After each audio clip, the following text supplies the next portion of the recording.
Hello friends, ಎಲ್ಲೋ ನಮಸ್ಕಾರ. So ಇವತ್ತು ರುಚಿಕರವಾದ ಪಲಾವನ್ನು ಮಾಡೋಣ.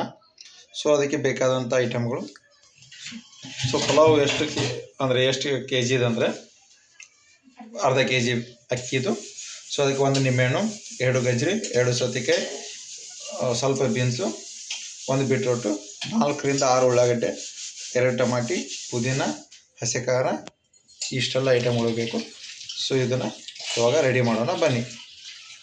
ಸಾರಿ, ಅದು ಹಸಿ ಖಾರ ಅಲ್ಲ, ಅದಕ್ಕೂ ಕೊತ್ತಂಬರಿ, ಬೆಳ್ಳುಳ್ಳಿಯ ಒಂದು ಪೇಸ್ಟ್, ಇಷ್ಟೆಲ್ಲ ಐಟಮ್ಗಳು ಬೇಕು. ಸೊ ಇವಾಗ ಶುರು ಮಾಡೋಣ. ಸೊ ಇವಾಗ ಅರ್ಧ ಕೆ ಜಿಯಷ್ಟು ಒಳ್ಳೆಯ ರೀತಿಯ ಅಕ್ಕಿ ಅಂತ ತಂದಿದ್ದೀವಿ. ಸೊ ಇದು ಹಳೆ ಅಕ್ಕಿ. ಸೊ ಹಳೆ ಅಕ್ಕಿ ಅಂದರೆ ನೀರು ಜಾಸ್ತಿ ಹಾಕಬೇಕಾಗತ್ತೆ. ಸೊ ಅರ್ಧ ಕೆ ಜಿಯಷ್ಟು ಅಕ್ಕಿ.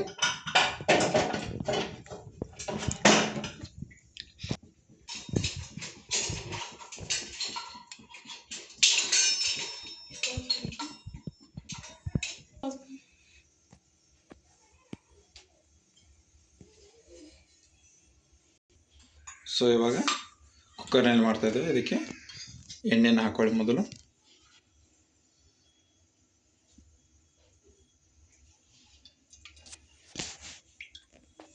ಸೊ ಎಣ್ಣೆ ಕಾಯುವ ಮಟ್ಟ ಹಾಗೆ ಬಿಡಿ. ಸೊ ಅದಕ್ಕೆ ಶೇಂಗಾನು ಬೇಕು. ಸೊ ಇವಾಗ ಎಣ್ಣೆ ಕಾದಿದೆ, ಶೇಂಗಾ ಹಾಕೊಳ್ಳಿ.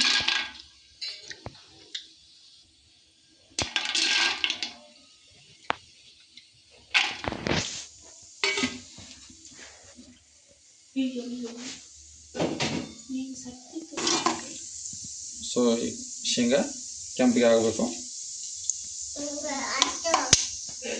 ಸೊ ನೀವು ನೋಡ್ಬೋದು ಶೇಂಗಾ ಕೆಂಪಗಾಗಿದೆ.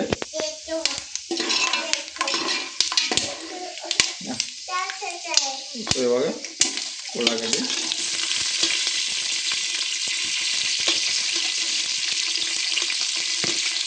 ಹಾಕೊಳ್ಳಿ.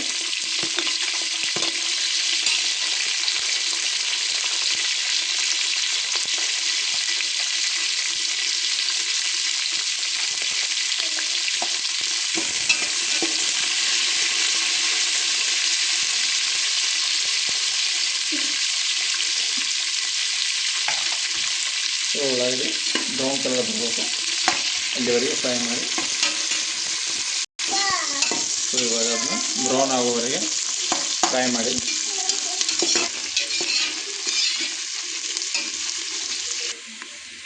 ಸೊ ನೀವು ನೋಡ್ಬೋದು ಫ್ರೈ ಆಗ್ತಾಯಿದೆ. ಸೊ ಇದನ್ನು ಫ್ರೈ ಮಾಡೋಣ. ಸೊ ಇದನ್ನು ಸ್ವಲ್ಪ ನೋಡು. ಇವಾಗ ಟಮಾಟಿ ಇದೆ, ಟಮಾಟಿಯನ್ನು ಬೀಜ ತೆಗೆದುಕೊಳ್ಬೇಕು. ಬೀಜ ಇರ್ತದೆ, ಬೀಜ ಆರೋಗ್ಯಕ್ಕೆ ಒಳ್ಳೆಯದಿಲ್ಲ. ಸೊ ಬೀಜನ ತೆಗೆದುಕೊಳ್ಬೇಕು.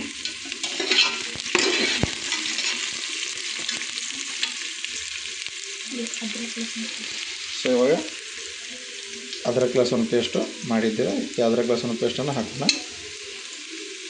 ಆಮೇಲೆ ಸ್ವಲ್ಪ ಪುದೀನ, ಇವಾಗ ಸ್ವಲ್ಪ ಪುದೀನ ತದನಂತರ ಹಾಕೋಣ. ಸ್ವಲ್ಪ ಪುದೀನ ಇವಾಗ. ಆಮೇಲೆ ಮನೆಯಲ್ಲಿ ಉಳ್ಳಾಗಡ್ಡಿಯ ಒಂದು ಇದಿದೆ, ಉಳ್ಳಾಗಡ್ಡಿ ಒಂದು ಎಲೆಗಳಿದ್ದರೆ ಅದನ್ನು ಕೂಡ ಹಾಕೋಬೇಕು. ಇದು ಚೆನ್ನಾಗಿ ಮಿಕ್ಸ್ ಮಾಡಿ ಆಮೇಲೆ ಗ್ಯಾಸ್ ಫ್ಲೇಮನ್ನು ಸ್ವಲ್ಪ ಕಡಿಮೆ ಮಾಡ್ತೀವಿ.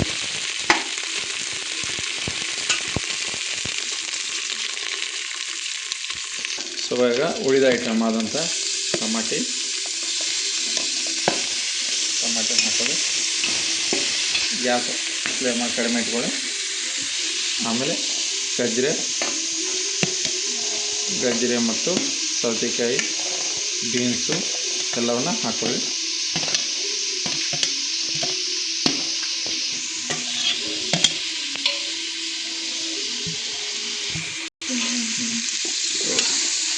ಹಾಕಿದ ನಂತರ ಅದನ್ನ ಚೆನ್ನಾಗಿ ಮಿಕ್ಸ್ ಮಾಡಿ.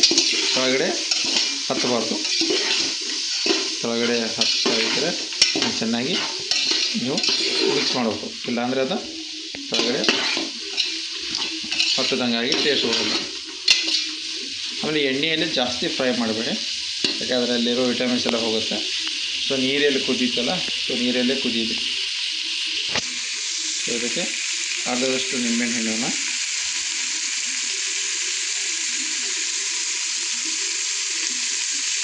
ಸೊ ಅರ್ಧ ನಿಂಬೆಹಣ್ಣು ರಸ. ನೀವು ಸ್ವಲ್ಪ ಹುಳಿ ಬೇಕಂದರೆ ಒಂದು ನಿಂಬೆಹಣ್ಣನ್ನು ಹಿಂಡ್ಕೋಬೋದು.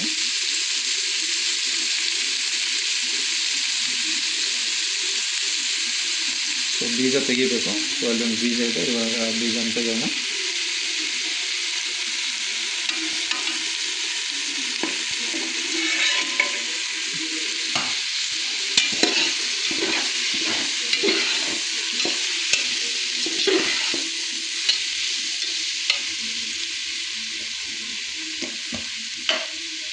ಸೊ ಇವಾಗ ರುಚಿಗೆ ತಕ್ಕಷ್ಟು ಉಪ್ಪು. ಸೊ ಉಪ್ಪು ಒಮ್ಮೊಮ್ಮೆ ನೀವು ಸಣ್ಣ ಉಪ್ಪು ಬಳಸಿ, ದೊಡ್ಡ ಉಪ್ಪು ಬಳಸಿ, ಅಥವಾ ರಾಕ್ ಸಾಲ್ಟ್ ಅಂತ ಕೂಡ ಬಳಸ್ಬೋದು. ಸೊ ರಾಕ್ ಸಾಲ್ಟ್ ಕೂಡ ಆರೋಗ್ಯಕ್ಕೆ ಒಳ್ಳೆಯದು. ಪಿಂಕ್ ಸಾಲ್ಟ್ ಅಥವಾ ಬ್ಲ್ಯಾಕ್ ಸಾಲ್ಟ್ ಅಂತ ಹೇಳ್ತಾರೆ. ಸೊ ನೀವು ನೋಡ್ಬೋದು. ಇವಾಗ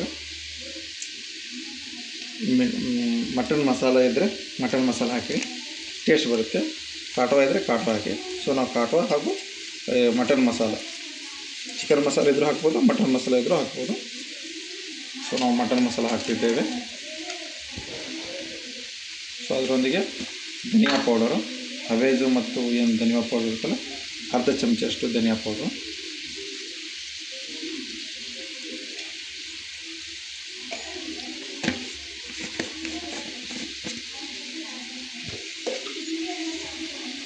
ಸೊ ತದನಂತರ ಕಾಟುವ ಸ್ವಲ್ಪ ಕಡಿಮೆ ಹಾಕಿ, ಇಲ್ಲಾಂದರೆ ಮಕ್ಕಳಿದ್ದರೆ ಸೊ ಇದು ಖಾರ ಆಗುತ್ತಲ್ಲ, ಸೊ ಮಕ್ಕಳು ತಿನ್ನೋದಿಲ್ಲ. ಕಾಟುವ ಕಡಿಮೆ ಹಾಕಿ ಸೊ ಚೆನ್ನಾಗಿ ಇವಾಗ ಮಿಕ್ಸ್ ಮಾಡ್ಕೊಳ್ಳಿ.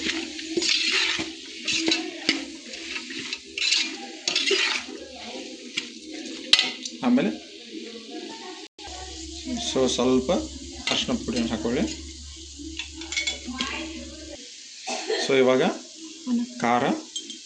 ಒಣ ಖಾರದ ಪುಡಿ, ನಿಮ್ಮಲ್ಲಿ ಮಸಾಲೆ ಖಾರದ ಪುಡಿ ಇದ್ದರೆ ಅದು ಕೂಡ ಟೇಸ್ಟ್ ಕೊಡುತ್ತೆ. ಮಸಾಲೆ ಖಾರದ ಪುಡಿ ಹಾಕ್ಕೊಳ್ಳಿ, ಇಲ್ಲಾಂದರೆ ಒಣ ಖಾರದ ಪುಡಿ. ಸೊ ಇವಾಗ ನೀವು ನೋಡ್ಬೋದು ಮಸಾಲೆ ಎಲ್ಲ ಚೆನ್ನಾಗಿ ಮಿಕ್ಸ್ ಆಗಿದೆ. ಸೊ ಇವಾಗ ನೀರಲ್ಲಿ ತೊಳೆದಂತಹ ಅಕ್ಕಿಯನ್ನು ಹಾಕೋಣ. ಅರ್ಧ kg ಅಷ್ಟು ಅಕ್ಕಿ ಚೆನ್ನಾಗಿ ನೀರಲ್ಲಿ ಸುಮಾರು 2 ರಿಂದ 4 ಸಲ ತೊಳೆದುಕೋಬೇಕು.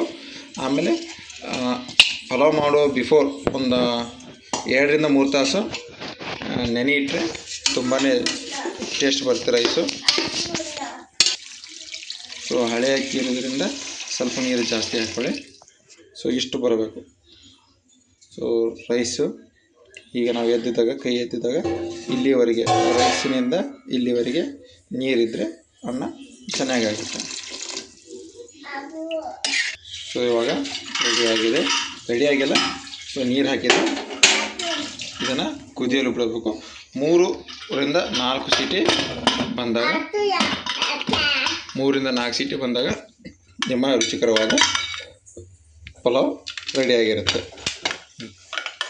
ಒಮ್ಮೆ ಬಿಸಿಲು ಸರಿದರೆ ಚೆಕ್ ಮಾಡಿ. ಸೊ 3 ರಿಂದ 4 ಸೀಟಿ ಬಂದರೆ ನಮ್ಮ ರುಚಿಕರವಾದ ಪಲಾವ್ ರೆಡಿಯಾಗಿರುತ್ತೆ.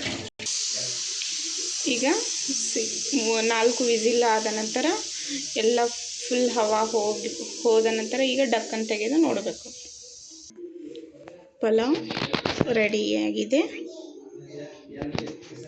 ಇದಕ್ಕೆ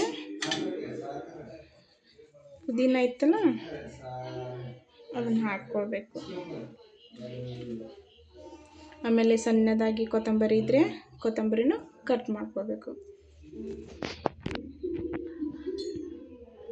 ಇಂತಹ ವಿಡಿಯೋಗಾಗಿ ನಮ್ಮ ಯೂಟ್ಯೂಬ್ ಚಾನಲನ್ನು ಲೈಕ್ ಮಾಡಿ, ಶೇರ್ ಮಾಡಿ, ಸಬ್ಸ್ಕ್ರೈಬ್ ಮಾಡಿ.